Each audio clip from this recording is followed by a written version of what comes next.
Hello, moon ടോക്സിൻ്റെ പുതിയൊരു വീഡിയോയിലേക്ക് എല്ലാവർക്കും സ്വാഗതം.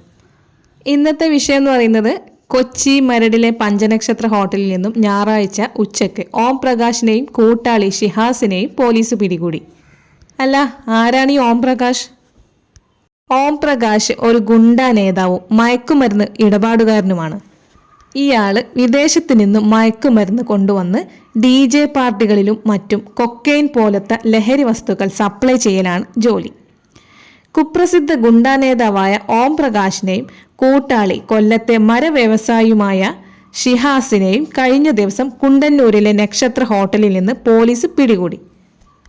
കൂടെ കൊക്കെയിനും 8 ലിറ്ററോളം മദ്യവും ഇവരിൽ നിന്ന് പിടികൂടി. അങ്ങനെ തുടർന്ന് നടത്തിയ അന്വേഷണത്തിലാണ് നമ്മുടെ ചലച്ചിത്ര താരങ്ങളായ ശ്രീനാഥ് ബാസിയും പിന്നെ ഈയിടെ ഫാഷൻ സെൻസ് കുറച്ച് കൂടിപ്പോയ നടിയുണ്ടല്ലോ, ആരാണത്, പ്രയാഗ മാർട്ടിനും ഉൾപ്പെടെ 20ഓളം പേർ ഇവരുടെ ഹോട്ടലിൽ ഇവരെടുത്തിരുന്ന മുറിയിൽ പോയിട്ട് സന്ദർശനം നടത്തിയതായിട്ട് പോലീസിന് റിപ്പോർട്ട് കിട്ടി. മലയാള സിനിമാ ലോകത്തിന് ഇത് എന്തു പറ്റി? ഒരിടത്ത് ഹേമ കമ്മിറ്റി റിപ്പോർട്ട്, ഒരിടത്ത് ലഹരി വേട്ട. ശരിക്കും ഇതൊരു പുതിയ സംഗതി ഒന്നുമല്ല.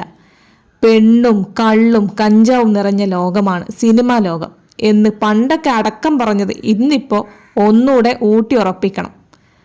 മലയാള സിനിമ എന്നത് മാറ്റി വേറെ വല്ല പേരും ഇടേണ്ടിയിരിക്കുന്നു. ഇതിൽ നല്ലവരും ഇല്ലേ എന്ന് ചോദിക്കുന്നവരോട് പാലിലൊരു തുള്ളി വെള്ളം ഉറ്റിക്കുന്നതും വെള്ളത്തിലൊരു തുള്ളി പാലുറ്റിക്കുന്നതും തമ്മിൽ വലിയ അന്തരമുണ്ട്. നന്മകളിലൊരു ചെറിയ തിന്മ അത് മാറ്റാവുന്നതേ ഉള്ളൂ. പക്ഷേ തിന്മയിലെ നന്മയെ മാറ്റി നിർത്താൻ കുറച്ചധികം പ്രയാസമാണ്. ഈ കഴിഞ്ഞ ഞായറാഴ്ച ഉച്ചയോടെ ഈ ഓം പ്രകാശിനെ കാണാനെത്തിയ സിനിമാ താരങ്ങളിൽ 2 പേർ ഇവരാണ് എന്ന് പോലീസ് സ്ഥിരീകരിച്ചിട്ടുണ്ട്. ഇവരടക്കം 20ഓളം പേർ കഴിഞ്ഞ ദിവസം ഇയാളുടെ മുറിയിലെത്തിയിരുന്നു.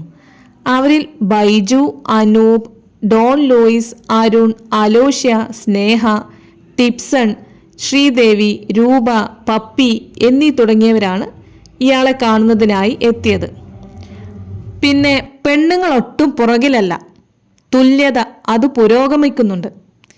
ഏതായാലും ഇവരെയൊക്കെ തലയിലേറ്റി നടക്കുന്നവരോട് ഇതൊന്നത്ര ശരിയല്ലട്ടാ.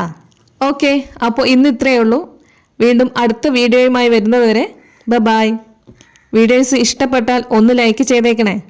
പിന്നെ ചാനൽ ആദ്യമായിട്ടാണെന്ന് കാണുന്നതെങ്കിൽ സബ്സ്ക്രൈബ് ചെയ്യാൻ മറക്കരുത്. Okay, by.